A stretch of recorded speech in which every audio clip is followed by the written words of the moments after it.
All right. Welcome to Serious Writer May 29th, 2024.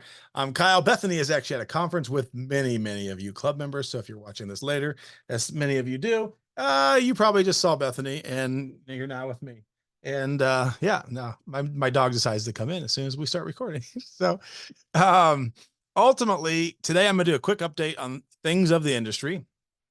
I was just got off the phone call with another agent uh, as I was coming into this phone call, and it was fun to talk about what's going on in the industry because one of the things we've talked about a lot lately is hybrids.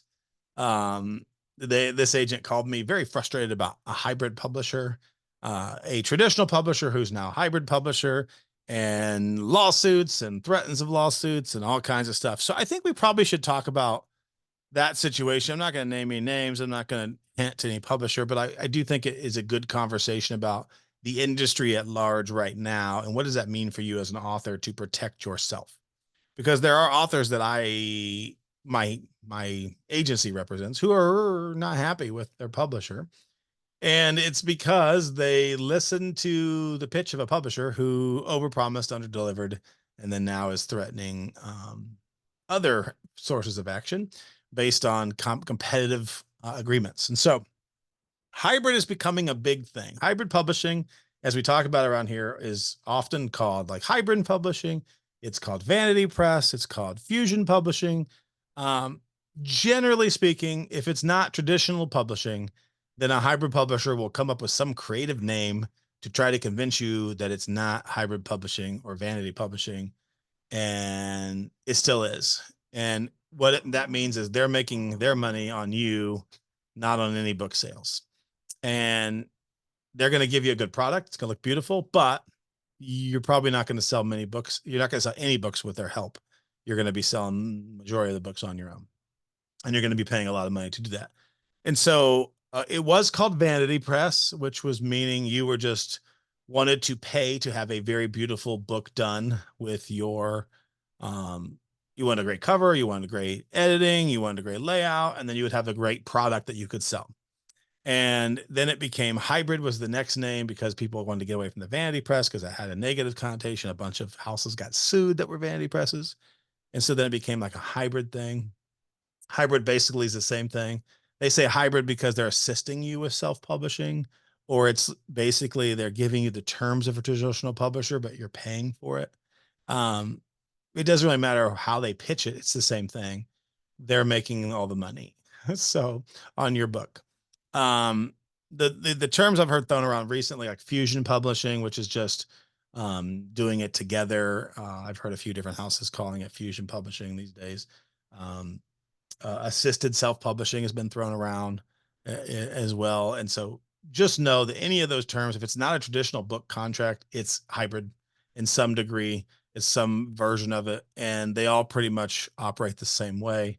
They are working with you at your expense to get you the product you want. They do not have distribution. They say they do. They have the same distribution you can get as a self-published author. Sometimes they might have a different distributor, but they're not going to have priority distributing, which is one of the issues. They don't have sales forces. And so I'm seeing so many people get into hybrid right now because what happens is people get frustrated about where they're at in their career. They decide, I want this book out. I'm going to willing to pay for it. I'm willing to pay $695, $1,500, $3,000, $5,000. I've seen some up to $10,000 to get my book published by a publisher. And there are a lot of promises come in there. I have yet to see any publisher live up to the promises. So yet. And I've seen or known people who have done hundreds of different deals with vanity presses, hybrid presses, and I've yet to see someone walk away say that was a really good, smart decision that I made. It's always 99.99% because there's probably the one person out there that will say, "Oh, it was great for me." Um, I only know one person who has had commercial success, and they spent about $100,000 in marketing for their title. So for them, it was a great deal. And I do think there is a category of people that hybrids are good for: rich people, people with excess funds that they don't need to live on, that they can invest to make their book successful, and they can market and pay for commercial success. But that usually requires a $25,000 investment in advertising at the gate. It usually invests in thousands of dollars of entries into the major contest. It involves additional advertising above that initial $25,000 investment of usually another $25,000 investment or more a month or 3 months later in the process to continue the marketing.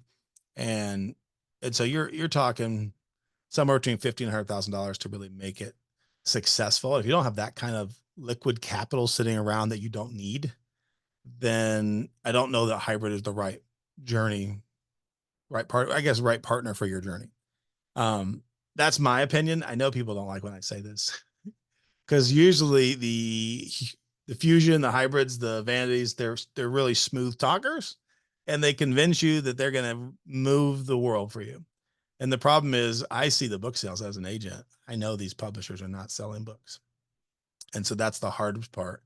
But they are making good money. I mean, I personally know different hybrid houses that are making $250,000 plus a year, and their probably biggest selling books maybe sell 1,000 copies in the year.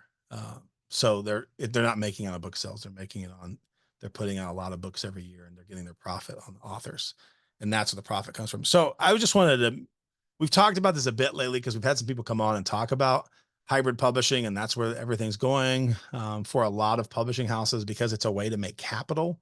Um, I've seen probably half a dozen in the last 2 months to publishers add hybrid imprints where they're doing a hybrid or a fusion imprint on top of their other imprint. And generally that means they're not making money selling their regular traditionally published books. And so they're adding a hybrid imprint, which is going to bring in resources and capital. Then you'll also see some of those publishers start offering conferences. I've seen 3 or 4 start their own conferences online or in person. And when you see that, I would challenge you to steer clear of trying to publish with those publishers because they're bringing in other sources of income other than book sales. As a published author, what we are trying to encourage people to do as serious writers is if you're serious, you want to sell books. And so get serious about selling books because books are selling. I just told this other agent on the phone call, last year, I've sold like 15 books to one large house. I've sold like four or five books to Penguin. I've sold multiple books to HarperCollins.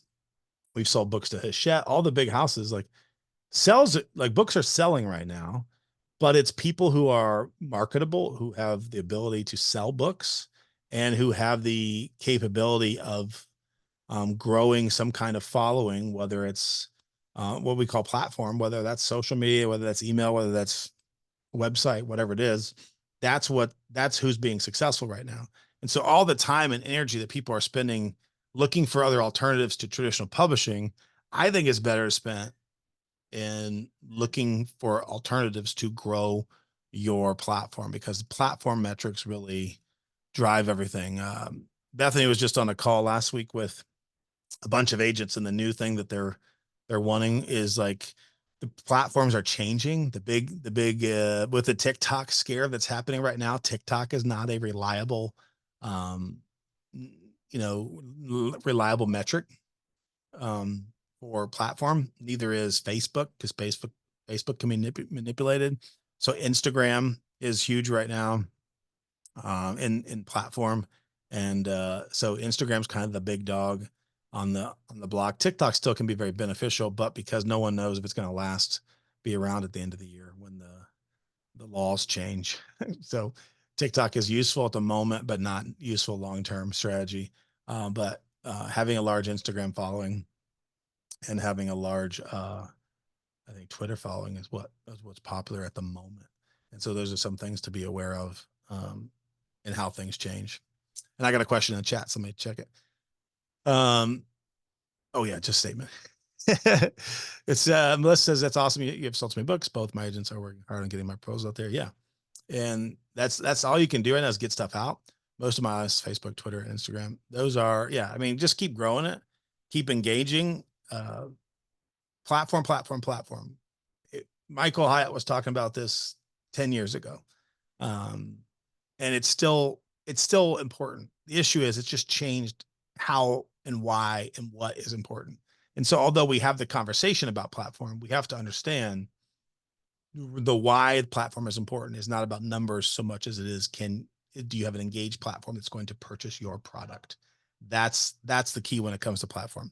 So knowing that, right now, I mean, there's a lot of new presses starting. There's new press imprints coming off when we talk about the industry. Um, I've seen a few publishers buying other publishers in the last couple of months, which is good and bad. We've had to try to track down our editor friends that we work with as they've moved houses. So there's some of that delay in the process. Bethany was working with an editor that she really liked, and then they lost their job at one house, but ended up at another house, and they still are interested in working with her on some projects. So it just delayed the whole process like 9 months. So, there's a lot of that going on right now. So my best advice is just stay the course, keep submitting your stuff out, keep writing, write new stuff. Um, that would be, if you've submitted your stuff out and it's not sold, stop submitting it, write new stuff. Um, Write new stuff based on like the market today, because the market 10 years ago and the market today is very, very different. And so, write new stuff that's current. I've been telling clients this, like, if we've been shopping your stuff, we're done with it. Like, you got to write new stuff because the world's changed drastically in 10 years. Culture's changed drastically in 10 years. Politics has changed drastically in 10 years, which means our publishing market has changed drastically also in 10 years. It's amazing how much has changed in a short amount of time. And so when we see that, that means you got to start writing for the market. And so those are some of the things to be aware of. Joanna says in the chat, how do you start a platform without a published book? That's the hard thing. It's like the old adage is you need a platform, you need a book to build a platform, and you need a platform to sell a book. And I mean, that seems like a good statement, but it's not necessarily true. One of the things that I've done is go out and build platform after platform and show people you can build platform on anything. You just got to stay consistent. You got to find the right hook. I mean, I'm trying to build a dog platform right now with my puppy, and it's growing. I've been able to build a travel platform, a gaming platform, a comedy platform. Those are the different platforms you can build, and you can do these things. You just have to figure out what's my thing and where am I going to grow it at, because your platform may not be on YouTube. It may not be on a blog. It may not be on Twitter. It might be LinkedIn. It might be Instagram. And so you kind of got to find your fit, because I'll take content, put it on one platform and it dies, doesn't do anything. And then put another platform in and it takes off. And so your audience will live somewhere. And that's important for you to recognize and realize, is that your audience will live somewhere on the internet. The people who want to buy your product, they live in this world. There are people who want to buy your product in this world. I guarantee it. So it's a matter of, can you find them? And then once you find them, can you keep serving them content, whatever that looks like, whether it's blog posts, whether it's emails, whether it's Substack, whatever it is, can you keep pushing, and can you keep driving enough engagement with them that they'll end up being super fans who will buy your book? And so, for me, depending on Joanna, you can let me know in the chat, what genre do you write? Do you write children's? Do you write fiction or nonfiction? And I can maybe give you more of a detailed description of how to start a platform with how to publish a book based on what you write. I'll jump to Melissa's question. Write and respond to comments on blogs, social media, etc. That's a response to what we're talking about, social media. Keep engaged with the audience, even if you don't have a book published. The more people recognize your name, the more they will want to know about your writing. Oh, she's responding to it, Joanna. Yeah, I mean, that's a start. Oh, so Joanna, you write children's picture books. All right, so children's picture books. The way you build platform for that is to the people who buy the books. That's moms and grandmas. Moms and grandmas buy books, and so you need to be able to engage those people with content that makes them want to follow you. I mean, I'm not a grandma, but my mom is. So I know the stuff that my mom likes to like. I know the stuff my mom likes to reshare on the internet. So for me, it's kind of easy. If I wanted to create more specific children's book content, I would create content that I know she would love and share. And then I would just repeat that over and over and over again. And I would do it in such a way that people want to follow me to get more of that content, such as doing call to actions, which are asking people to like, follow, share. That's a simple one. Asking people to DM you, direct message you for more information. Giving people something to do with the content. And that way they want to follow you and say, oh, I'd like to see more of this content.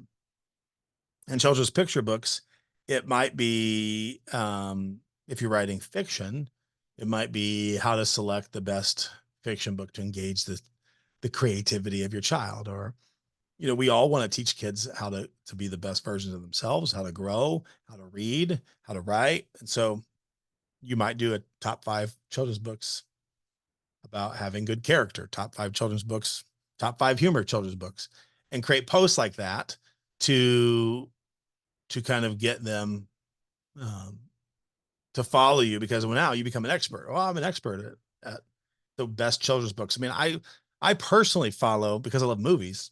I personally follow a whole bunch of people who review movies because I want to know what the movie reviews are from real, actual people. And so if someone wants to buy books, they may come to you as the expert, and they may say, "Oh, Joanna always has great insight on these children's books. I follow all of her posts about what books to read, what books to buy, what book." It could be simple things. Top 3 new children's books to buy for Memorial Day to read with your kids or grandkids. Top 2024's new release Independence Day books. Right? Which ones do I think are best? And you could do a whole series of posts for every holiday. Top cuddle books to read on a rainy day with your grandchild, right? And just create post after post after post and give people a reason to follow. If you want to know more about these books that are to help you engage with your grandchild or your child, follow me for the best insights and the best new books. Right. And then people will follow you. And then eventually you release a book. And now you have an audience following you, and you have people and they are book buyers because they're following you because they buy books. And so you continue to do that. And the same thing for fiction. If you're writing just like adult fiction, young adult fiction, you can do the same thing. Just become somebody who becomes an expert at your category of fiction. If it's thriller, suspense, do the same thing. And when you talk about how many categories there are, I could do 10 videos on Independence Day books for kids. So, it's you could just figure it out. I mean, today is May 29th. We just went through Memorial Day. Like I've got like 3 funerals this week. So you could do a post on, like, just do what you're going through life. What are the best books about grief to read with your kids, and why? There's a big one. And why? And then another video is, why is this the best book to read with your kids when you suffer a loss, right? Because children often lose their grandparents. So they're going to deal with grief. And so anything you're going through in life, just create a video series about it. For me, for Memorial Day, I could do the top books from 2024, top new releases for Memorial Day at Walmart, top ones at Target, top ones at Meijer, because different stores carry different books, top ones at Barnes and Noble, top books at Books A Million. And every one of those is a different post. It's different video. It's different blog posts. And then you could do top books at any big box store. And then you could do different publishers, top Penguin books for kids, from a Penguin imprints. Well, there's 75 Penguin imprints or something crazy. So do your top 3. So you can just continue to cut the pie over and over again in different ways and do the same type of content. And I mean, right there, I just gave you like 10 ideas for one idea. And you could do the top 3, top 10, top 5. You could do top book and why. You could do top 3 and why.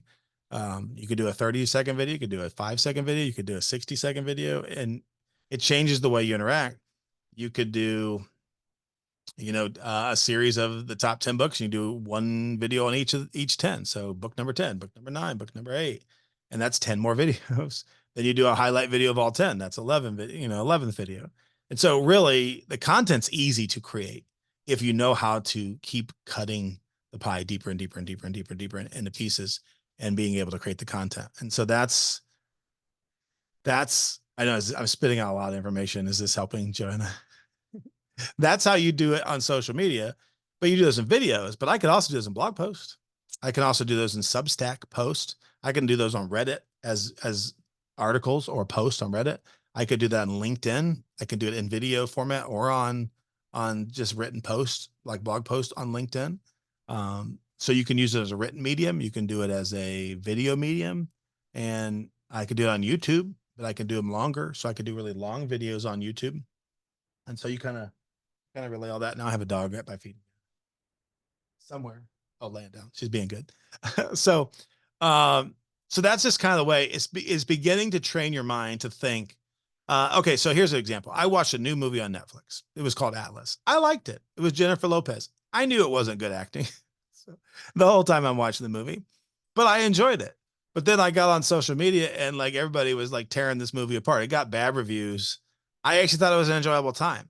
I could do a whole series of videos responding to every person who hated this movie, talking about why I like it and my opinion's different. But I've already watched like 20 or 30 videos. Well, I haven't watched all of them. I've just seen them come up where people hate this movie. So I literally could just go online and respond to each one and create content about why my view is different based on their view about whatever they're talking about and just continue to do it video after video after video after video and create content. I could do that for every movie that comes out. I could do it for books. If I have a favorite book, my favorite book is one of my favorite books is Orson Scott Card. And, if, it's an old book, but if I went for the new book, let's just say like Fourth Wing's super popular right now. What if I didn't like Fourth Wing? What if I wanted to do a video series or blog post about why I don't agree with the fandom? I mean, people would probably hate me for that, but um, there's just so many ways. Just responding to people's content is content, or you can do the exact same content as someone else. This is what a lot of like people who create platform do. They just find like, oh, look, Melissa had a video. I could do the same video and just go make the video, but make it in your own style. You can say the same things, and that content's not copyrightable. You can go and make the same content. That's why you see the same videos done over and over and over again. That's why dance videos were so popular. Everybody does the exact same dance, but some of those people get millions of followers. And so the key is training your brain to think differently than the linear way that like the problem is we're all writers. So we think very linear. Well, I'm just going to write and write the story. I got to get my plot. But when you go to marketing, you can't think in a straight line. Like I'm just drawing the 3 act structure. Like, oh, here we go. We got the inciting incident, and then we got the, rising action, and we got the plot points along the way, and then we got the climax, and then we have the conclusion. Like that's how writers think is linear. The problem is marketing, not linear. I mean, it's like if writers are 2D 2D brains, you need like a 3D or 4D brain going in all different directions to be a marketing person. And if you can train your brain to think like that, then you can begin to grow the platform where everybody else is struggling because they're trying a linear approach to platform. And when I don't do linear approach, when I try to think outside the box, then that's when I find success. And so I spent a lot of time on that. Hopefully that helps you. So, Melissa, did you have any specific questions for me today? I'll give you a second to chat. But overall, as a recap, publishing is good right now. So,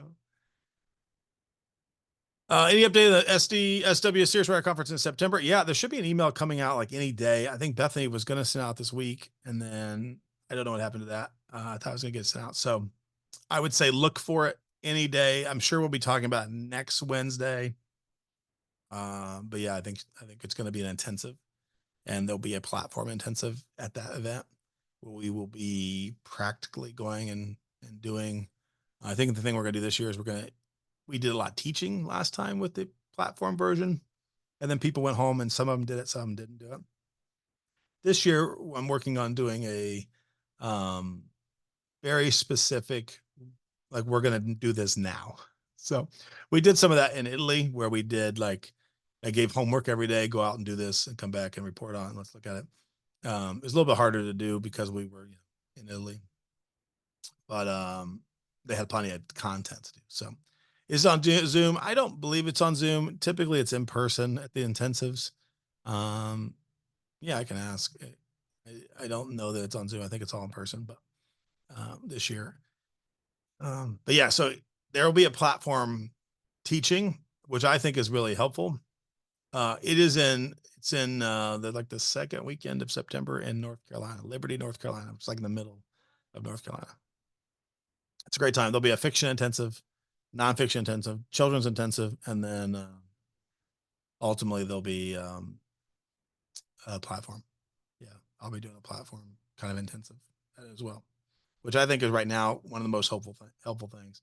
I know a lot of great writers. I don't know a lot of great platform people, and that's the ones that I'm publishing right now. My clients who are finding contracts, and we're getting some nice contracts, big contracts right now. It's people who have taken the time to sell books and build a platform, and it's honestly quite easy for them.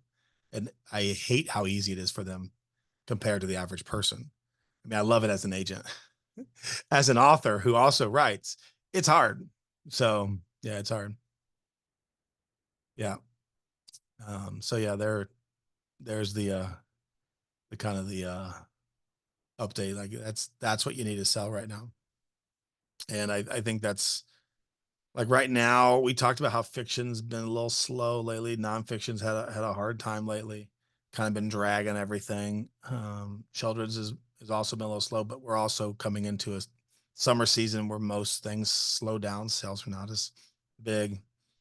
They think that the sales slowdown this year was related to the early Easter this year.